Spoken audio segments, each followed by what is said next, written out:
Well, welcome once again to the Get Fit with Jodelle podcast. I am, as usual, Jodelle, and I am pleased to have back somebody for the second time because we just did not have enough time the first time to talk through all of these, the plethora of things surrounding the vaccine that I really wanted to get to. So I've brought back on Dr. Ronald Brown, PhD, top researcher from the University of Waterloo, and I'm honored to give him the stage here to continue this discussion on the new information coming out about the vaccine. So there's some new stuff that's kind of happened within the past couple of weeks. And Dr. Brown, you were such a plethora of information, and the research that you do is unbelievable. And that one podcast we decided just wasn't enough. And with some new information surfacing, some commentary and stuff like that about the vaccines, I wanted to make sure people have all the sound information they need and that it's coming from a sound expert in your field too. So just another little disclaimer here before we get started. This podcast is for informational and educational purposes only and should not be construed as medical advice. Please consult with your healthcare practitioner before deciding whether or not to take a vaccine or any other form of disease prevention. And with that said, let's dive right in, Dr. Brown. I want to talk about those questions we left off with. You left us with some questions that you really wanted to pose to Fauci. And so we're going to let you have the floor and talk about that, but also talk to my listeners about some new commentary and some information you sent me regarding the risk reduction of the vaccines, according to your article. Well, wait a minute. Let's start. You brought up first you brought up the Fauci questions, Yeah. right? Mm-hmm. So let's do that first. So I had this idea. Now I'm trying to get the questions up so I can refresh my memory, but at the same time, I want to see you. So I don't feel like I'm just talking to the wall here, you know? Yeah, And there's by some the way, interesting stuff on there. Like you even mentioned vaccines, that was something you wrote about. Vaccines may increase brain vein clots. Yeah, well, that just came out today. Before we get started, I mean, we were greeting each other just as I came online, and I was mentioning how fit and trim and nice and firm you look, and then you told me you're 40 years old. Oh, am I supposed to say that? I don't care. I'm not afraid to let people know how old I am. Well, yeah, I think you look like 24 years old. Well, thank you. Great. And then you said, oh, a healthy diet and stuff. So then, okay, what's your healthy diet? I have to, because this is something that's of real and personal interest to me. Yeah, for sure. So let me hear, what do you eat every day? I call myself a flexitarian because I kind of go by what I need each day. If I wake up and I'm just like starving for meat, I'll have a bunch of meat that day. But then I might wake up the next day and be like, I'm not kind of feeling it. I kind of want to just go vegan all day long. So I go by how I feel and then what my cravings are. But no matter what it is, it's always what I call earth-based. So whether it comes from an animal, it's not going to be like deli meat. It's going to be like the actual animal, like I love deer meat. My husband's a hunter and I'm learning how to bow hunt as well. So typically for dinner, I have deer meat or elk meat, and I have a vegetable, and I usually have a starch like rice or potatoes or something like that. Wow. And then breakfast is usually eggs and oatmeal and berries. I kind of like that. And then lunch is I love sardines. That's why there's a little sardine in my name on Get Fit with Jodelle. So it's kind of a superfood because it's got a lot of great protein and omegas. I don't like to take fish oil because they're rancid. So I just like to eat my fish. Yeah. And I like to put it over a bed of cilantro. I like to chelate all of any sort of heavy metal exposure I get. So I use a whole head of cilantro. I'll cut that up and do that for lunch sometimes. But I usually have a starch too. So maybe like a grapefruit or something. So I'm not low carb, I'm not low fat, I'm not low protein. I try to mix everything in, but then I do it. Some days it's more vegan, some days it's more carnivore. So it just depends on what my body's telling me it needs. If I'm low on energy, I might have more carbs because I'm pretty active.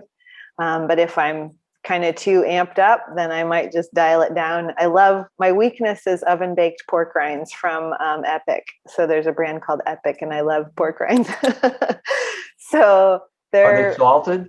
Yes, they're Himalayan sea salt pork rinds. So they're really good. Also, I love jicama. So the vegetable jicama, I can usually eat a whole one a day. So usually for one of my starches as a snack, I might eat a whole jicama. So how do you prepare that? I just peel the skin off and then I slice it up and I dip it in salsa. So, Wow. I never yeah. tried that. Oh my gosh, it's like my husband calls it a pitapple. It's like a potato and an apple. So it's like crunchiness of a crisp apple, but it's not quite as sweet. It's more like that raw potato kind of crunch too. So yeah. Cool. Yeah. Very good. So that's pretty much it. I'm pretty much the same old, same old. I'm pretty simple. When I cook with sea salt and pepper. I don't use a lot of crazy ingredients. I'm kind of a thrower togetherer. I use my Instant Pot a lot. I'll like do rice and chicken and broccoli all in the Instant Pot at one time. So So it's all basically whole natural foods, yeah. right? So Yeah. no processed foods. I don't crave processed foods other than if you call the pork rinds, I mean, they're kind of made into a bag or whatever. That's So kind of processed. I don't crave sweets. I crave salty. I don't crave, I'm not a dessert eater.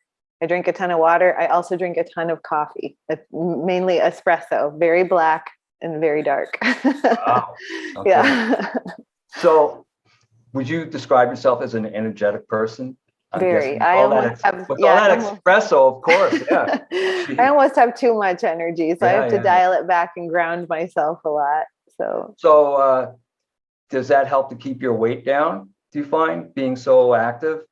Yeah, I mean, I think I could easily put on weight. I'm one of those people. I have kind of the genetics to not have a great body. No offense to the women in my family, but we all call them, tubes of fat. Our arms are usually terrible. So I've worked really hard. Oh, show your arms. I was just asked, look at those arms, folks. Come on. Oh, no, they're a work in progress. Yeah, but... look at that. It's in better shape than mine. Are you kidding?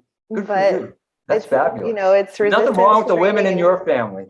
Yeah, no, I mean, no, they don't. I mean, they're working towards this. They're all working on themselves, but like we don't naturally have that. Like it's very hard to get. My arms were always the last thing to come in. So, but yeah, it's paddling. Stand-up paddling is a lot of arm work, a lot of core work. So I focus on my core a lot. So, but I recently went through like 4 years of a mold toxicity. So that kind of, I had to dial a lot of things in because my body just gave out on me after that. Okay, so is that when you change your diet?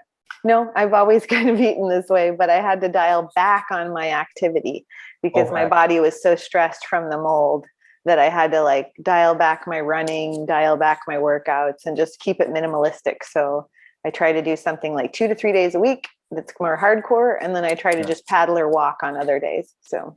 But you've always been eating the same way throughout your life.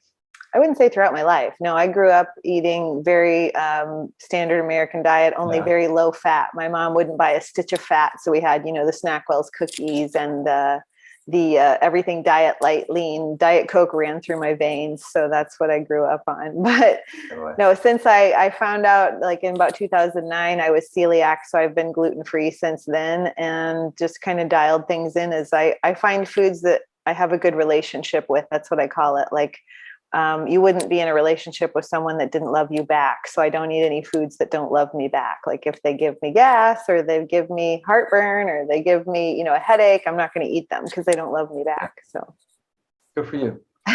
Well, I'm 70 years old. Well, you don't look 70. So okay, and you don't look 40. So we're doing something right. We are. Right? Yeah. So I also was raised on the standard American diet and I got really sick from it. To the point that I wound up in the hospital with palpitations, cardiac arrhythmias, and the doctors couldn't do anything for me. I had one of those catheterizations where they put a tube up through the vein in your thigh up into your heart. I mean, nothing showed up. They still had no idea what was wrong with me. I was around 20 years old, I guess, and that's I was happy to put my health into the hands of the professionals. To help me, and they didn't help me at all. And I realized I couldn't count on these people, and that I had to take responsibility for my own health. I knew that I was healthier before this episode, so I had to get back to do the types of things that I would normally do to stay healthy. I just couldn't accept that I could just eat whatever I want, as much as I want, whenever I want, which is called the ad-lib lifestyle, the ad-lib diet, which is what most people eat. I mean, people that think that if it's available for sale in a grocery store, it's okay to eat it. So what's the problem, right? But so start down one aisle and make your way all up and, eat everything. And No, you can't do that. You just can't. You got to get things in proper balance. But there's nobody to show you how to do that. So you have to kind of learn yourself. And it took me years, but I've kind of figured out a lot of things as far as my personal health. But the amazing thing is, at the same time, I kept on going to school as an adult learner, and I was becoming more advanced in my education, and I found myself becoming a researcher, because that's like the highest level of learning, really, is where you actually research new things to contribute to the literature. Right. And once I mastered that technique, I started applying it to all of these personal issues that I've been having with my diet, with my exercise, with my weight, all of these issues. And it all started to come together. In fact, I was starting to learn things about my health at 60 years old that I never knew before. And it's like, duh, if I only knew this like 30 years ago, but I can't blame anybody, because not many people know this stuff. And that's kind of the direction I'm headed in now, is to just keep on researching these types of facts and help to spread the knowledge, because it's all knowledge based, right? On how to stay healthy. I mean, we live in a sick care society where, we know how to take care of you if you're sick, but we have no idea how to tell you to stay healthy.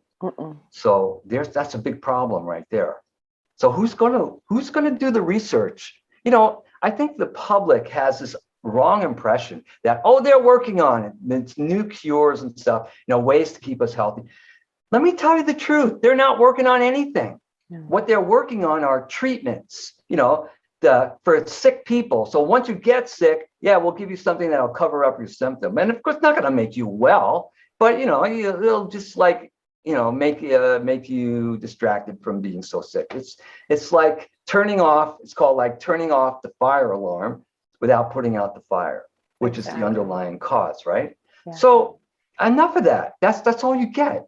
Who's out there doing the research on what it is that's going to really actually keep us healthy, and what are the actual determinants of diseases? For example, what is the determinant of COVID-19? I don't hear anybody talking about that. Well, we hear about, there's certain treatments that we could use. Well, yeah, but I don't mean treatments. What's causing COVID-19? Well, it's a virus, it jumps on you. Really? We should do a little review. Let's do a little bit of a review from our last chat, right? Right. So we were talking about, remember the central dogma of molecular biology? Yeah. And that basically says that any organism that has nucleic acids, DNA and RNA, that's what they use to replicate. Yeah. Except for one problem. There are other organisms that have DNA and RNA and they don't replicate. So what's that RNA doing in there, right? Well, what it is a waste product. It's a waste product of a cell that uses messenger RNA normally to replicate, to produce a protein from a transcribed copy of the gene taken from the nucleus of the cell. It gets transcribed onto the messenger RNA, goes over to the ribosome in the cell. The ribosome takes that code and then assembles amino acids into the proteins that the cell needs. So what happens to that messenger RNA when it's done? It's just a messenger, right? It gets fragmented. It gets broken up, packed into an exosome, which is like a little bubble inside the cell, and then shipped out into the immune system that gets rid of it through the gastrointestinal system or through the nasal mucosal system. Those little exosomes are very similar to what we call viruses. When you look at them microscopically, they are the viruses. They have these genetic codes in them. Now, going back to the central dogma, we might say, that means that those codes are used to reproduce that virus. No, the central dogma says that all cells that replicate use the code to replicate, but that doesn't mean that any cell that has that kind of a genetic code in it is using it to replicate. It's just being transported. It's already been used by the cell, right? It's on its way out. So, well, then how come when we get these infections, these so-called exosomes or viruses or whatever you want to call, why do they accumulate? Well, they accumulate because of the things we do in our lifestyles to impair our immune system, to impair its ability to get rid of those waste products. So it's really the accumulation of genetic waste products, right? It's the toxic bucket. So there you go. So if that's not the cause of COVID-19, catching a virus, I'm writing another article for Trial Site News. It's going to be called, what am I calling it? What are viruses? Probably not what you think, right? Yeah. And I just talk about all of the personifications we do with viruses, like they escape from laboratories and they produce their own progeny, and they jump between people and they go on vacation during the summer. We don't know where, but then they come back again. They have all these traits, right? Yeah. And it's like a fairy tale. Yeah, it's like, we're making this all up just to fit, what we think happens. This is not reality at all, right? If you think about what I was just describing with the messenger RNA and what it really is, So if that's not really the cause, then what is the cause? Okay. Well, I've traced that back to nutritional immunology and things that impair the nasomucosal system from clearing the viruses through the mucosal system, right? Yes. And things like sodium chloride, for example, is a big factor. It actually paralyzes the nasomucosal system. And so when you stop the clearance of the viruses, they start to aggregate. And so the viral load increases. And so we test for that and we say, oh, you're sick because the viruses have invaded you and spread. Wait a minute. Maybe you got it backwards. Maybe the viruses are accumulating because I'm sick.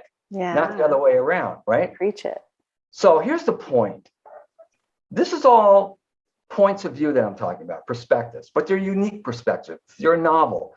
They're introducing other ideas to counter the conventional ideas. We all know what the conventional ideas are, and we're not getting anywhere with them, right? We're in the middle of this 2-week shutdown that's now going on close to 2 years, right? So obviously there's something wrong. We're missing a lot of important information. So we need new ideas. We need new perspectives. Don't just write this off and say, oh, well, I never heard anybody else say that, so it can't be true. Maybe it's not true, but maybe it is true. How do you know until you test it out, right? Mm-hmm. So where do you think new ideas in science come from anyway? Somebody's got to think them up. Yeah. And so that's what I do. I'm a theorist, really, is because my method is grounded theory. Mm-hmm. And so getting back to what I was saying about my lifestyle and investigating how to be healthy, once I developed that grounded theory research skill, I started applying it to these types of issues to get to the root cause of what are these problems? Where are they coming from? And what can we do to modify them? And that's so exciting. To me, that's the future of what we call lifestyle medicine, right?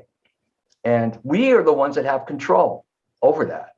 It's not a question of what medicines are we taking, what pills are we taking. It's how are we treating our bodies and how are we working with our bodies, right? Remember I said last time, if somebody's sick and they come to me for advice, I would say, well, what do you want to do? Do you want to treat your body or do you want to recover your health? Because you can't do both. Right. Because treating your body works against your body. People don't understand that. Open up any pharmacology textbook. A drug is a substance that suppresses a symptom by interfering with normal physiological function. Yeah. That's how it works. It purposely poisons you in the right dose, right? But just enough to slow things down, to keep your body from actually doing what your body senses it needs to do to reestablish homeostasis, to get everything back to where it's supposed to be. And of course, none of this is going to work if you keep on dumping in all the garbage, that's making you sick in the first place, right? So this is the direction that I'd like to go in. So we get back to COVID-19 and we have to ask ourselves, why are we fooling around with all these lockdowns and injections and stuff? None of these things address the underlying root of the problem, the causes of these problems. So that's what my research is on. So if I had a chance to talk to Dr. Fauci, I put together 5 questions about the vaccines, vaccine efficacy questions for Dr. Fauci. And I suggested in my article that I wrote in Trial Site News that people write to their congressional representatives and ask their representatives to ask Dr. Fauci these questions. Because, I look on, I watch TV and I see Fauci being interviewed by congressional people, and they're yelling at him and he's yelling back. And, I'm going, these people are not getting anywhere. Nobody knows what the right questions are. The questions that are in vogue now are, where did the virus come from? It escaped and it's your fault. Here we go back again to personification, right? Oh, the virus just escaped. How did it escape? Did it get in a getaway car? Did it dig a tunnel underneath the laboratory? I mean, it's just stupid. It really is. And so I'm watching this and we're not getting anywhere, right? Here's some intelligent questions, I hope, that you could actually ask Dr. Fauci. Number one, what does vaccine efficacy mean in COVID-19 messenger RNA vaccine clinical trials? So vaccine efficacy. Efficacy is different than effectiveness, right? Efficacy means how well does it work under strictly controlled experimental conditions. Now, strictly controlled experimental conditions are not the same as what you get in real life.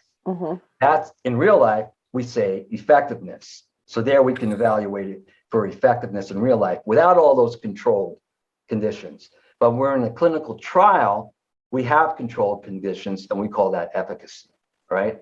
So I'm not sure if I went over all of this last time. Did we talk about randomization? I don't know that we talked about randomization other than kind of important. Yeah, go ahead. So what is a randomized trial anyway? So you get a list of people you want in your trial and you randomly assign them to two groups, the treatment group and the placebo group, okay? Well, so why is that important? Because it theoretically, at least, equally distributes what we call the confounding factors that are in that group. In other words, all the little things that make a difference in the results you get. Some people may be healthier than others. They may have healthier lifestyles than others. If you get too many of those type of people in one group as opposed to the other, it's not fair anymore, right? It's unbalanced. It's called a bias. So we want to make it as fair as possible. That's where randomization comes in. So no matter what the confounding factors are, the ones that we know, and even the ones that we don't know, the randomization automatically equals things out. So if things are equaled out between the groups, any difference that comes out in the results has to be due to whatever it is that we're experimenting on. See the beauty of it? It's really great. That's why randomized controlled trials are considered the gold standard of scientific research, because it's the only way to get at causative results. Now, there are other ways too. There's qualitative ways that you can put together criteria for causation.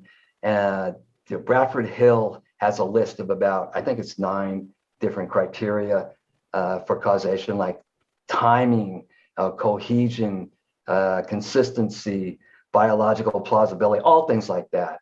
Because it's not always practical to have a randomized controlled trial. It's very expensive to set up, for every little issue that you want to investigate. But nevertheless, if you got a trial, you're not going to get better than that. So that's why randomization is so important. And we call that efficacy, all right, the results. And so this is vaccine efficacy. So what are the vaccine efficacy measurements for the COVID-19 messenger RNA vaccines? Well, everybody's heard it already. Vaccine efficacy is 95.1% for the Pfizer trial, for the Pfizer vaccine, and 94.1% for the Moderna vaccine.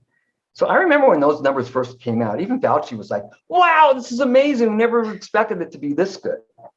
Well, if it sounds too good to be true, what does that mean? Probably is. Okay, so it's vaccine efficacy is the same as a statistic we call relative risk reduction.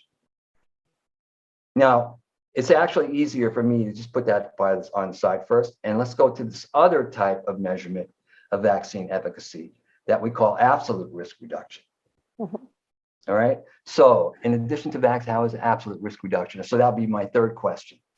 So in addition to vaccine efficacy, Dr. Fauci, how is the vaccine absolute risk reduction calculated in the clinical trial? Well, we simply subtract the percentage of people who became infected in the vaccine group from the percentage of people who became infected in the placebo group. That's it. So if 11% became infected in the placebo group and 8% were infected in the vaccine group, that's a difference of 3%.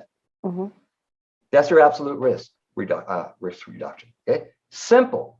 And not only simple, easy to understand, intuitively you can understand that, that's the effect that we got when we measured this efficacy between these two randomized, equalized groups. And there's nothing else that can account for it other than the fact that we gave one the vaccine and the other didn't, right? Well, there are kind of some other things. Like, for example, we gave saline to the placebo group, which, by the way, has adverse effects that are similar to a COVID-19 infection. Yes. But, hey, let's not confuse the situation yet. That's a whole other situation. So we have the absolute risk reduction of 3%. Okay. Now, if I said, Jodelle, here, take this drug, it might kill you, but at the same time, it can reduce your symptoms by 3%.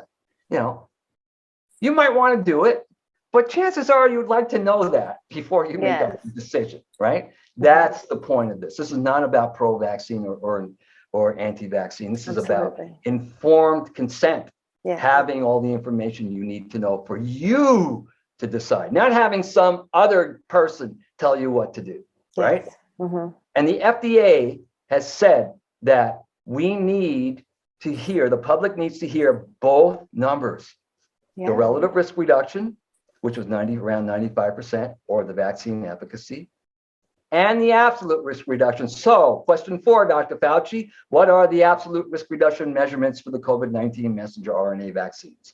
They are, for the Pfizer, 0.7%. That's 0.7% for the absolute risk reduction, and for the Moderna, it's 1.1%.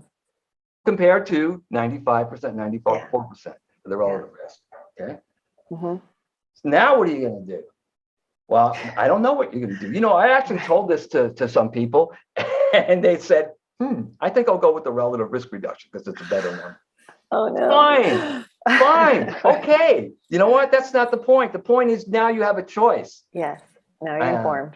I have an opinion about which number I think you should go with, because the fact is the absolute risk reduction gives you the actual clinical difference. The relative risk reduction is just a way to categorize the outcome of one trial so you can compare with another trial. And I think we talked about this before when we were talking about the BMI, body mass index. Yes. It's really not a way to tell you how to measure your own weight. It's a way to compare population statistics between populations regarding weight, right? Yeah. Because it's a very broad type of statistic. It's not granular enough to work it down for individual applications. The same thing with the relative risk reduction. It's not granular enough to give you the clinical and public health differences that you really need to base your decision on. And so finally, Dr. Fauci, the question is, why should both absolute and relative risk reduction measures be reported to the public? Well, the reason is because you can mislead people if you only report the relative risk reduction, right? Absolute risk reduction gives you more clinically important information. And then if you deny this to people, you're denying them their legal and ethical obligations for receiving informed consent for a treatment. Yes. So that's the idea. Have your congressional representatives use these questions to be delivered to Dr. Fauci in whatever method they have, preferably under oath and testimony before Congress, and ask these questions. Let's get these out. And what's he going to say? Well, I don't know. Well, you're wrong. Get something out. And we can take it from there, Or he might just refuse to answer the questions at all. Like, this is just totally irrelevant. Yeah. Who knows? Let's see what happens, right? But we are entitled to this information. And he's the person that's responsible for giving us this information. And if nobody holds his feet to the fire, like the Congress, who else is going to do it? The Congress can't, the public can't just go to Fauci, knock on his door and say, answer my questions. I've tried that. I email him. He says, best regards, don't bother me anymore. Just automated response. It's like he's the Pope, best regards, my blessings are with you, my son, And so I'm getting fed up with it, So we have to get another way to get these questions to Fauci and force him to answer these. Well, we opened with talking about, nutrition a little bit. We were talking about our health, and we have an immune system for a reason. We were designed with an immune system that, when given the proper conditions, it can do its job.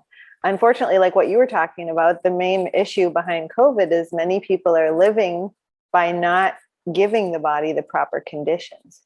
And so that is one way that is a free source of disease prevention and has a lot of risk reduction in many different areas, not just COVID.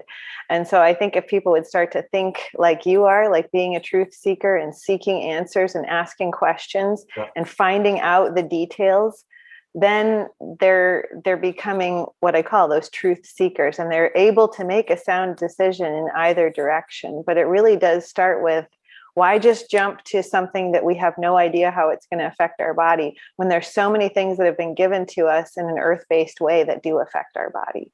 And so that's why I'm putting out this stuff, is because I don't want to tell anybody what to do, but I also want them to think for themselves, like you said, and gather all the information before you make a decision, and then go, what else can I do for disease prevention? And that's where somebody like myself comes in to go, yes, let's move forward with the foods that love you back and build your immune system. But the thing is, it's up to the researchers to do the research. Yes, absolutely. Yeah. Because without that, it just gets dismissed. Oh, anecdotal evidence. It sounds good, but show me the proof. No, that's why I'm glad we have people like you. Give me $1 million and I'll do my randomized trial and I'll show you the truth. Do you know I have, your mother, what did your mother die of? Stomach cancer. How old was she? 44. About your age. Yeah. Yeah. Why do you think I do what I do? So that has a big impact on you, right? Yeah. And so I've had friends and family, I think everybody's by now has had friends and family die of cancer, right? Mm-hmm. I've done research in cancer, and I worked with a Harvard researcher. I don't know if we talked about this before. I'm kind of getting off the subject, but no, I don't think so. Because you kind of bring this up, because this is an example of what you're talking about, and how much research needs to be done, and how far we can actually progress if we do that type of research. So after I got my PhD way back in 2011, and I now knew how to do this type of research, this grounded theory research, where I can look at the research literature and make connections, connect the dots. Mm-hmm. I have an article on this called Breakthrough Knowledge Synthesis in the Age of Google. Did I tell you about that? No, but when I Google you, I can find it. So I found that. I describe the method that I put together to come up with this breakthrough knowledge. And it's not a new method. In kind of some ways, what's new about it is that we have all this digital literature that we can take advantage of. Mm-hmm. So we can really put things together at a rapid pace now. But this is the type of method that all the great scientists have used. Isaac Newton, Copernicus, Galileo, Einstein. I mean, they thought about how can we put the knowledge that we have now together in new ways to create new knowledge. So putting things together in a way that creates something new is called synthesis. It's actually a higher order of educational objectives, right? You learn how to memorize things and then criticize things, and eventually you get to the point where you can actually create new knowledge. And the way to create it again is by taking this bit of knowledge here and combining it with this knowledge and actually creating something new, right? Well, that's what I learned to do. And that's what a grounded theory method helps you to do. With the grounded theory, you construct a theory that's grounded in evidence. This is the exact opposite way that most people go about making theories. Most people just make up a theory, right? And then they go look for evidence to support it. And then, of course, they ignore the evidence that refutes it, shows that it's wrong. That's called confirmation bias. And that's the way most people, including scientists, work. I'm sorry to tell you. And that's why we're in such a mess. That's why things are not progressing as much as they should be. This method is totally different. It turns the whole method upside down. You start with a clean slate. You don't know anything. You're an investigator. You don't assume anything. Well, other than things that are established beyond reasonable doubt fact, okay? Mm-hmm. But beyond that, you're just discovering, and then you start reviewing all of this evidence and seeing where connections are, associations, causations, mediations. And I talk about those 3 types of relationships in that article. It's very important. If you understand that, you have the tools to put together information from the research literature in unique, novel ways to synthesize new insights, new knowledge, to progress that research knowledge, right? And after all, that's what we're supposed to be doing. We're supposed to be progressing. But people don't know how to do this. And another problem is that people are so restrained within their own little specialty, right? Nobody wants to think outside of their silo. We need that transdisciplinary approach that takes a bit from this discipline and a bit from that discipline, and we call them domains of knowledge, right? Mm-hmm. That's where you really start to make those dramatically new and revolutionary connections. So read that article. Yes. Breakthrough Knowledge Synthesis in the Age of Google, Ronald B. Brown. I had to go to a philosophy journal to get it published because nobody was interested in this. You know, this is the heart of knowledge, of how to create new knowledge. And these people who you would think would be interested in this stuff, you know, they didn't have time for it, except for philosophers, you know, because they consider that, epistemology, you know, the science of the creation of knowledge. So it fits right in there. And you can start working on researching these types of questions, these lifestyle questions, you know, these health questions that nobody else is really working on. You know, I don't care about pharmacotherapies. There are people working on that stuff. I want to know what the real facts are about what's causing these problems and what we can do. And I don't want it just to be anecdotal evidence. I want it to be randomized controlled trial, you know, we've tested it and it works type of evidence. And we've got a long way to go till we get there. And we're not even going to get there until we start at the beginning, which is let's start putting the theories together. Let's, you know, if I say to somebody, you know what, you can prevent COVID-19 if you reduce your salt intake. What do you think most people are going to say? They're going to try to oppose it because they're vested in salt. Well, they're going to say, yeah, you know, well, you're being kind. I think they'll say, what are you, nuts? Yeah, right. Like, what are you getting that from? Well, I'll tell you where I'm getting it from. I got over 200 cited references in a manuscript I wrote using this grounded theory method, looking across all the disciplines of all the domains of knowledge having anything to do with sodium chloride and anything to do with COVID-19. And guess what I found? That they go together. I mean, that saline thing, remember I was telling you? Yeah. That's salt. Yeah. Do you know what I found? I found that hospitalization, pneumonia hospitalizations, it's called nosocomial infections, are very common. And if they write it off to the fact, well, you're in a hospital, there are a lot of germs around, so what do you expect? You know, of course you're going to get pneumonia. Think of it this way. So how many people that are, you know, under intensive care in hospitals are immediately put on saline? Mm-hmm. And how do you think that might impact pneumonia? If, in fact, the saline is linked to pulmonary congestion, you know, it's linked to all these other factors that we see in COVID-19. Now, this is just a theory. Don't go around saying, hey, Dr. Brown said this, so this must be true. That's not what I'm saying here. Right. I'm saying this is a theory that's based upon actual evidence. Yes. Peer-reviewed evidence. It's not something that I would have just dreamed up. So that's what I meant when I said, if I just tell somebody, hey, you know, don't eat so much salt and you know, you won't have COVID-19. Their first impression is, why are you just thinking stupid stuff, you know, like that up out of nowhere? Right. They don't understand the process that goes into inductively coming to that conclusion based upon all the evidence underneath it, right? And that's a long process.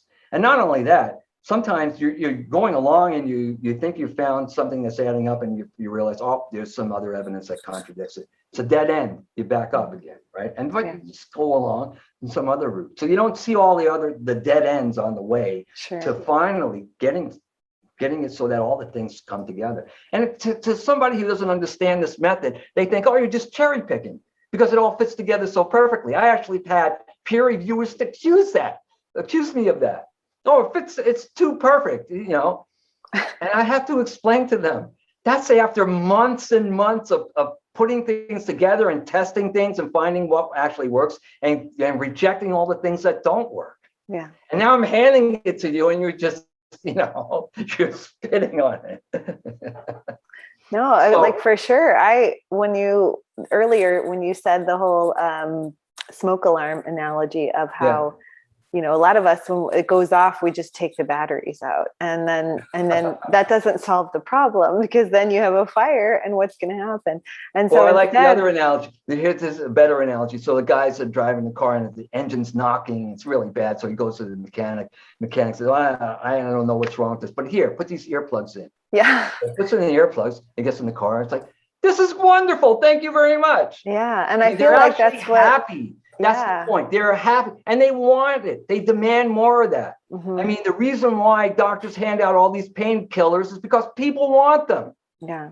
People don't want to understand, well, what's causing the pain in the first place? Mm-hmm. They don't want anything to do with that. I was a massage therapist. I was a registered massage therapist. Oh, nice.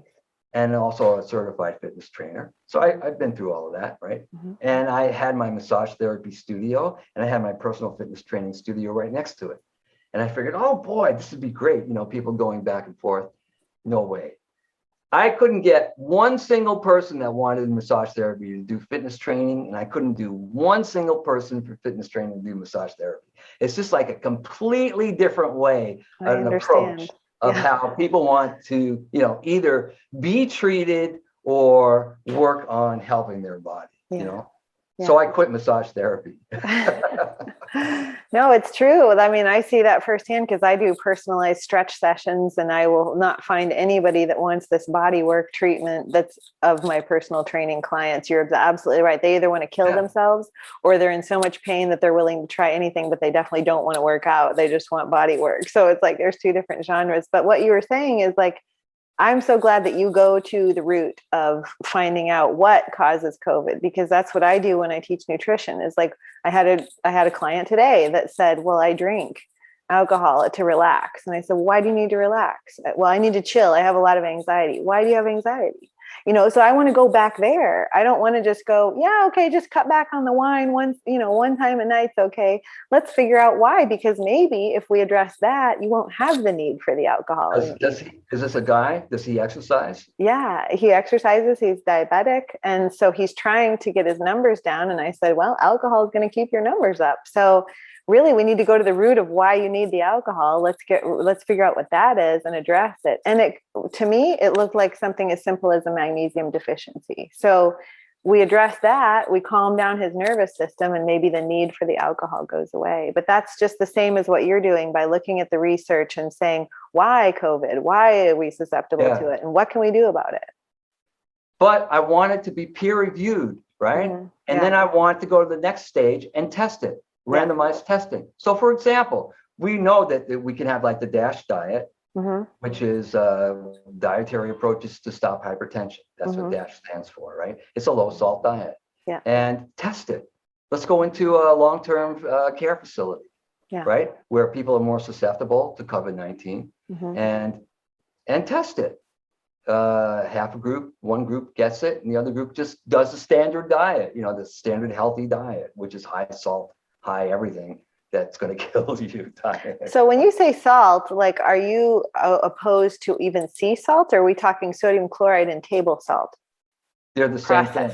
They're the same even thing. Sea salt's the same thing. Yes, it's sodium chloride. It's still chemically sodium chloride. Even if it's unprocessed, like just dead sea salt, you get. Yeah, there could be other stuff in it, and they could take it out, iodine, and all kinds of other things, but still basically sodium chloride is an ionic compound, right? It's two ions stuck together, the positive sodium ion and the negative chloride ion. And what's interesting is when you put it in water, it changes into an aqueous state, and people think, oh, now they're separate ions. They're separate, but they're still electrostatically connected. Right. So you can't pour off the sodium ions in one direction and the chlorides in the other. And that's the problem. When that gets into your body tries to use it, but like it might use the sodium ions. For example, sodium is very important in your nerve conduction, in action potentials.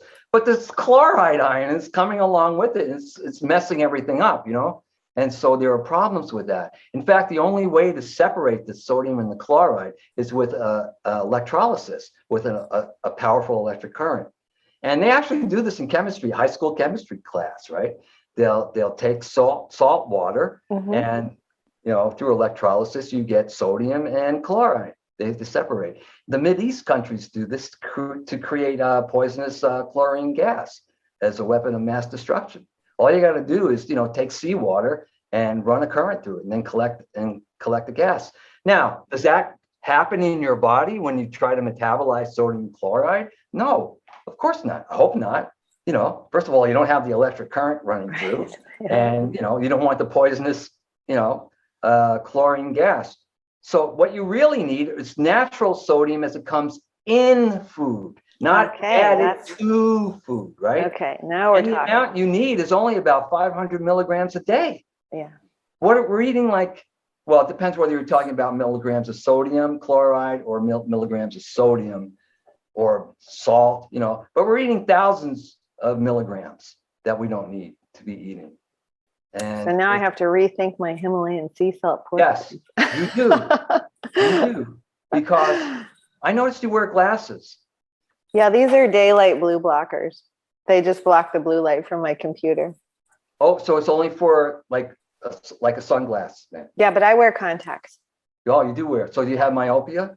I do, but I'm fixing it. I've dropped from -7. I'm down to -4.25. How are you fixing it? Boy, we're getting off the track. Yeah, I know. Eye exercises. I have some ancient eye exercises from way back I've looked up, and I just stay with them, and I order lesser contacts and keep going down. So in health, in junior high school with a health class, I remember the health book, and it talked about the eyeball, myopia, right? And it showed you that farsightedness and nearsightedness, right? And the eyeball shape. And for nearsightedness, which means you can't see far, right? Right. Yes. The eyeball is elongated. Yes. Right. And so then that causes an error of refraction from the lens, right? Because it's not projecting properly onto the retina. Right. Because of the shape of the eyeballs change. And that's it. Okay. Well, what causes the shape to change? Right?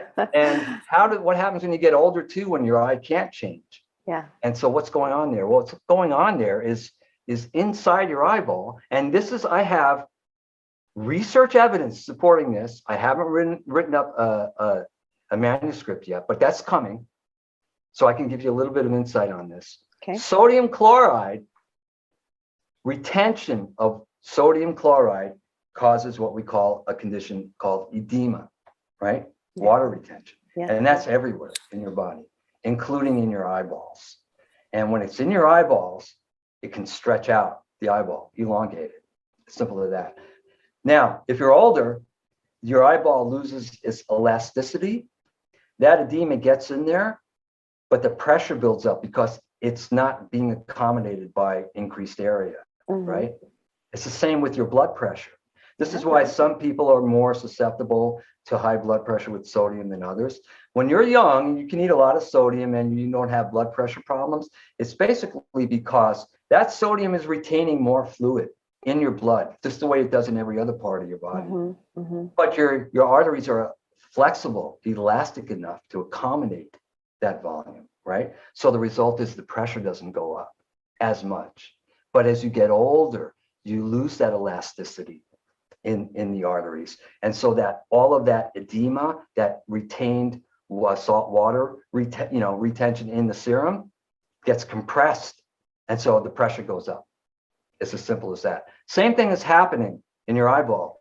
And when that happens in your eyeball, that's called, not myopia. What's the glaucoma? Glaucoma. Oh, yes. Okay. Yeah. It's the same problem. It's the buildup, the tension of the hypertensive buildup in your eyeball, which can damage your retina and cause blindness. All right. So myopia is the same problem, but without the rigidity of the eyeball. The eyeball is able to elongate, to accommodate that extra saline load. That's what it is. Except the problem is you can't focus, you can't see because your eyes give up salt totally for 1 week. Okay. Keep your glasses off. Now, I'm not saying, walk into walls or anything like that. No, really, because some people say, well, I can't see anything if okay, just be reasonable about it. Yeah, But no, I'm willing to try anything.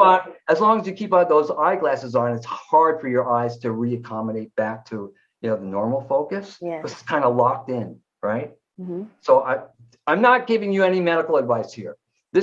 Think of this as a theoretical experiment, just to test out on your own, based upon this evidence, and see what happens. Okay. I guarantee you're going to see a difference in your eyesight. And you know where you notice it? It's funny because, look, I'll be honest with you, sometimes I eat salt and most of the time I try to avoid it, but sometimes, you know the way things are. Sure. Right? And so my eyes get blurry again. So then I go for about 4 or 5 days and I'm in a supermarket and all of a sudden I could see every little item on every aisle down the entire store, right? That's where it's weird. That's where you really notice it because you're in a room that's very far. You can see distance with all these little details. And it's like, oh my goodness, I can see again. And the only difference was the salt intake. That's it. I'm willing to try it for sure. Try it. Yeah. See what happens. But let's talk about briefly just a couple of your articles, especially this one about blood clots, because I want to mention a quick story that I came across at our local coffee shop when I was just talking to a gentleman who I said, hey, how's it going? And he said, well, I'm just now recovered. And I said, what happened? And he was like, okay, so I took the Johnson & Johnson vaccine. And the next morning I woke up with bruises all over my body. And I went to the doctor and they admitted me because my platelets were at 16. 16. What's the normal number? It should be, I believe it's like 165 to like 500. Don't quote me on that, but platelets should be much higher than that. So thrombocytopenia. Yeah. So he gets admitted to the hospital. He's there for a few days. And then the doctor says, you're going to go home now, but you need to watch for a stroke or symptoms of a stroke because you may have a stroke. And the guy says, this all came about after my vaccine. And the doctor said, we don't know that. He's like, did you change anything else? He's like, I'm the same every day. The only thing I did the day before was take the vaccine. They wouldn't call it a vaccine. Up with bruises for crying out loud. They wouldn't into a fight. Right. They wouldn't call it a vaccine injury. They wouldn't report it to the VAERS website or anything like that. But anyway, he goes home. He has a stroke. Oh. He goes back to the hospital for 9 days. And this is like maybe 2 months later, he still has no energy. His platelets are still very low. He still doesn't feel like himself. And so I just say that story to make people aware that there are this is one of 5 stories that I know just in my little circle of people it's very real what's happening to people. And if you don't believe it, go to the VAERS website, the Vaccine Adverse Reaction Reporting System, and check it out because you need to do your homework on that end too. But to that effect, like talk to me about the blood vein clots. Wow. Holy mackerel. Well, I'm so glad you told me that. Yeah. Because basically the editor told me, oh, here's this article that was in MedPage today, right? Mm-hmm. And they're claiming that you should get vaccinated because your chance of having blood clots is less than if you don't get vaccinated and you come down with severe COVID-19 and then you have more severe blood clots, right? Mm-hmm. That's the idea. So the only problem with that logic is, and you can probably figure out what it is, the assumption that the vaccine is going to prevent COVID-19 in the first place, right? Mm-hmm. It's not. And how do we know that? Absolute risk reduction, 1%. Yeah. Okay. So, and we also know that vaccines are associated with blood clots, yes. And it's called VITT, vaccine-induced thrombotic thrombocytopenia. Mm-hmm. So penia means less of. Mm-hmm. So thrombocytes are like the platelets, I guess, right? Yeah. And so you have less of them. And it's vaccine-induced. So the author of this article was saying, well, you should therefore, if you go to get the vaccine, that will prevent the severe COVID-19, you'll be safer from blood clots. And you just demonstrated. Thank you so much. This article just came out today. Right? I just wrote this last night, and the editor said, pick this logic apart from, the way it's presented in that article. And that's what I did. And sure enough, see what happens when you base stuff upon actual evidence, when you know what you're talking about. No, for sure. There's nothing more practical than a good theory, a theory that works, right? Because the theory is developed on the actual facts. You can predict stuff like, look, getting back to is this a friend of yours? Yes. Mm-hmm. Well, the stroke is obvious. I mean, the connection with COVID-19, there are so many problems that are associated with COVID-19 that can be traced back to sodium chloride. Yeah. Hypertension and stroke are two of the bigger ones, right? The blood clots now, right? Arrhythmias can trace back. Diabetes itself, obesity, because you're just eating more. You're eating more of the SAD diet, the standard American diet, right? So I would say, buddy up with this guy and say, you know what? I'm trying to clear up my myopia a little bit. Maybe we can help you with your stroke condition. So why don't you guys look up the DASH diet? You can still eat whatever you want, but leave the salt out. Yeah, it's definitely. And you might say, oh, well, things don't taste as good. Well, that's only because you're used to the flavor of salt. Correct. Yeah. Once you get over that, then you can actually taste the flavor of food. Yes. Right? And this is well documented in the DASH articles. They say this is what people generally go through. And then when they taste salt again, it tastes revolting to them, right? Because they're not used to it all of a sudden. But then you could get used to it again. So it really comes down to your choices, and how you modify your diet. So I'm glad you brought that up. No, I'm glad you brought that up, because that's what one of my last questions was. What would you recommend people start doing right now to stay calm during this system of things and what's going on with the vaccines and stuff? But right now, everybody can do that. Like, that's something I can do. That's something everybody can do. Is just limit your salt intake. Let me put this clearly so there's no misunderstandings here. We are not dispensing medical advice. That's right. I'm not claiming this is going to cure you of anything or even help you in any way. I am telling you what the evidence is suggesting. Yes. And so it's up to you to decide. If you want to try to cut back on the sodium chloride in your diet, I don't see how anybody can really argue with that, right? And you might benefit from it because it's well known that sodium chloride, we eat too much of that.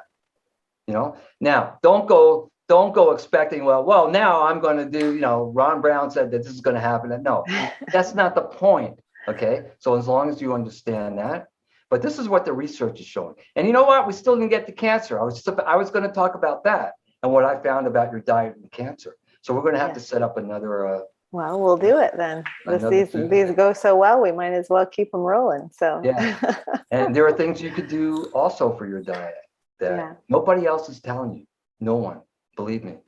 I mean, if anybody was doing the type of research I was doing, I'd work with them. I'd say, okay, hey, finally, I found somebody that's doing the same thing. They're not there. Well, let's do that. Let's plan on doing another one for the cancer part that you mentioned, and I'd love to do that. So and I'll keep you up to date on all the other stuff. And I want to see what happens with your myopia. I'm just curious. I'm curious too, because I've already dropped it a bit. So I'm curious to see how much more I could drop it by just. I think you're young enough. You're going to be startled of how much progress you can make. Just be careful. Some people say, well, I'm watching my salt. Well, how can you watch something that you can't even see in the first place? Because most of the salt in your diet is hidden, right? It's already added in the foods that you're eating. Now, the fact that you're not eating processed food is a big help right there. Other than the pork rinds. Be careful. There's salt in meat. There's salt in chicken. It's added. This brine, they add that specifically to increase the weight. Absolutely. Remember I was talking about not in deer meat. Not in my deer. Oh yeah, so venison, if you're talking about that. That's wild. There you go. All right.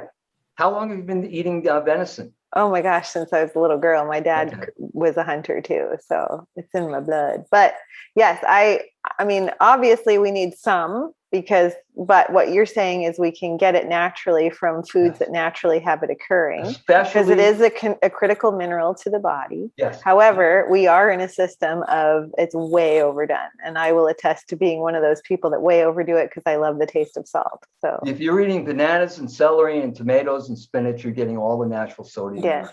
You need, right? Yeah.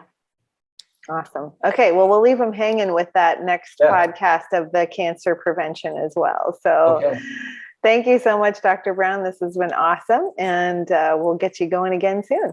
Okay. You guys make sure and check out, just Google his name, Dr. Ronald Brown, PhD, and find those articles. And I'll include a bunch of them in the show notes below as well. Thank you, Dr. Brown. Okay. Bye. Bye-bye. So we spend a lot of time in our life these days on Zoom or on FaceTime or on a computer. And you really have to dial in that blue light exposure if you find that you are someone who is chronically on a device. And that's why I recommend the daylight blockers from Swanwick Sleep. I use them in many of my podcasts, and I use them anytime I'm on a Zoom that's kind of in the midst of the day when it's really bright outside already and my screen is bright. I only want so much blue light during the day, and mostly I get that from the sun. I don't want any extra from my computer. So if you really want to dial in your sleep at night, get your circadian rhythm and your blue light exposure in the day dialed in. Then after the sun goes down, if you're still on Zoom, which you got to go outside at some point and get some grounding if you're on that device so much, but get their nighttime blockers so that at least if you're on that Zoom call after the sun goes down, you can still release melatonin and sleep well. So if you're looking for those kind of products to help dial in that circadian rhythm, dial in your sleep at night, wake up refreshed so you can do those Zoom meetings all over again, make sure you visit swanwicksleep.com and use my code CHODEL10 and enter that for 10% off your pair of day blockers or nighttime blue blockers.